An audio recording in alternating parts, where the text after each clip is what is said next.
Good evening. Welcome back. Glad to have you with me. This is going to be a short video, a video response to a question that caught my attention.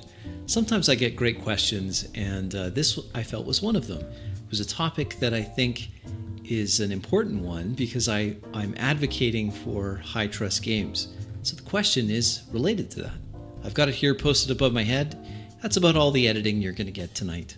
It's all going to be one take, and we're going to try to take it very quickly with no script.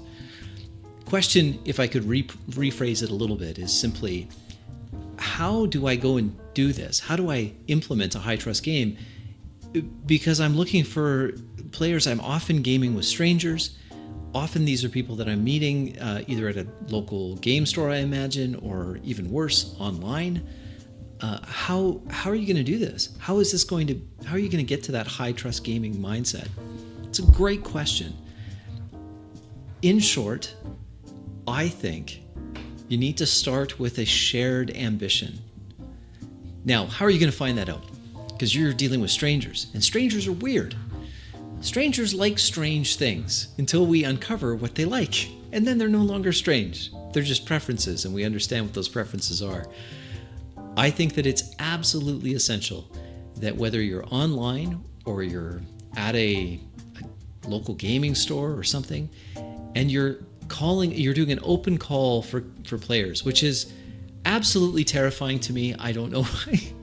No, in all seriousness, I've done a little bit of this because I'm gaming now more and more online with people that have a similar interest in the hobby, that are looking for a high trust game, an in-character game.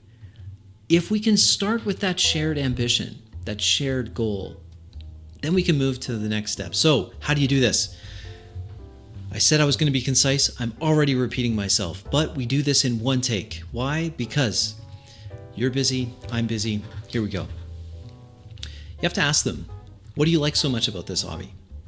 What is the thing that you like the most about it? Pay attention to the answer. Don't insert your answer into their answer. What I mean by that is sometimes in your enthusiasm to start a game, and I say you, I mean me as well, we will look past things that we should not look past.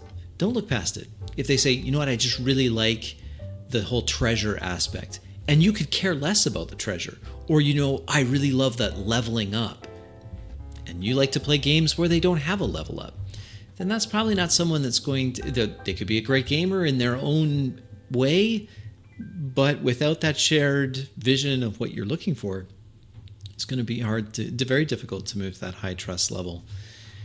Once you have determined through a few questions that you've thought up in advance, you're going to ask these strangers, all right, well, these are the kind of games that I like to be a part of. What do you like to be a part of?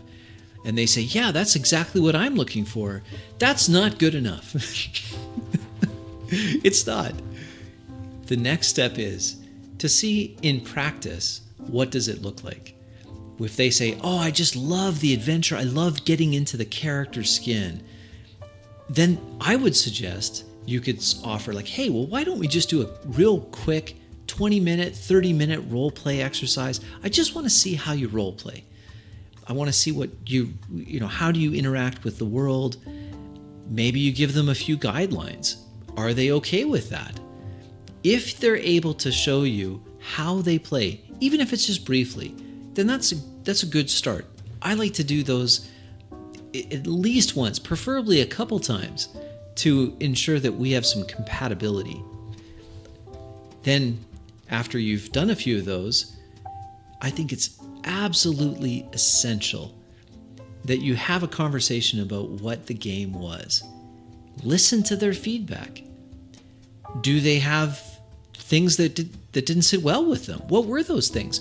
Are those the same things that you love most about the game? If so, we may have a bit of a problem. I think that might be a big enough red flag that we just don't go to the next game. How do they take criticism? If you say, you know what happened here?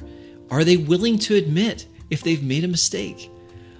I get a little suspicious if I'm playing with someone who says they've never made a mistake in the game. I make mistakes. How do they respond when I admit my mistake that I made in the session. What are they like when that happens? Now here's a real controversial one. Are they willing to switch roles? Now, this is going to weed out a lot of people. I am aware of that. There's always going to be more people, just based on what we've seen happen in the hobby for a long time, that are looking to be entertained by you and are very, very reluctant to take a turn running the world, being the game master, being the referee, being the dungeon master. Have they ever done it? I think that high trust games are more possible or more likely with people that have a greater understanding of what the hobby feels like on either side of that game master screen. I know you're going to hate that answer because it really is a minority of us that are willing to take turns on both sides, but that's okay. If they're willing to, even if they've never done it before, I think that speaks volumes.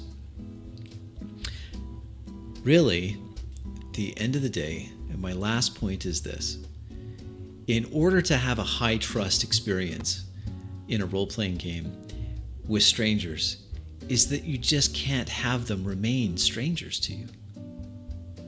It starts with a conversation. From that conversation, you get to know them a little bit. Get to know them as people. If you're talking to someone that, so for example, when I meet with someone, or the rare time someone is willing to risk their reputation and have me come on and speak to them, I like to talk about their interests. I want to hear what their life is like. I want to know more about them. Not because I'm some creeper. It's because I want to know them as a person. I'm trying to get to know them. My friends that I have online now, that I've met online, I want to know about how their kids are doing. I want to know about these things. I want to know more than just, I play the rogue, I play the barbarian. No, I want to know more about you. I think that is going to aid in that transition, that important movement from stranger to acquaintance, hopefully to friend. That would be ideal. Why is it all worth it? It's worth it because in high trust games, you can do things that you just can't do in low trust games. You can just take it for granted that this person isn't trying to cheat. This person isn't willfully ignorant of the game that you're playing. This person isn't going to I don't want to say derail because you're going to get the wrong impression. This is someone who is aligned with your interests. Their win condition is the same as yours. If you interact with the hobby from a wargaming side of things, you're going to want to vet me out of your game. And that's fair. You want someone that's going to be much more into the tactical, and I want to get into the character's skin. I want to embody that character. You're going to vet me out as some kind of filthy role player, and you're right to do that. Likewise, if you're just looking for someone to hang out and be a buddy for a while, you're not going to want someone that's like, I spent 10 hours thinking about this character. No, you just want to make sure that you can trust them to bring the beverage or bring the snack. I really appreciated this question. I think it's a great topic. I thank you for joining me, and I hope that commenter gets something actionable from this. Until next time, take care, and I'll look forward to seeing you soon. Good night.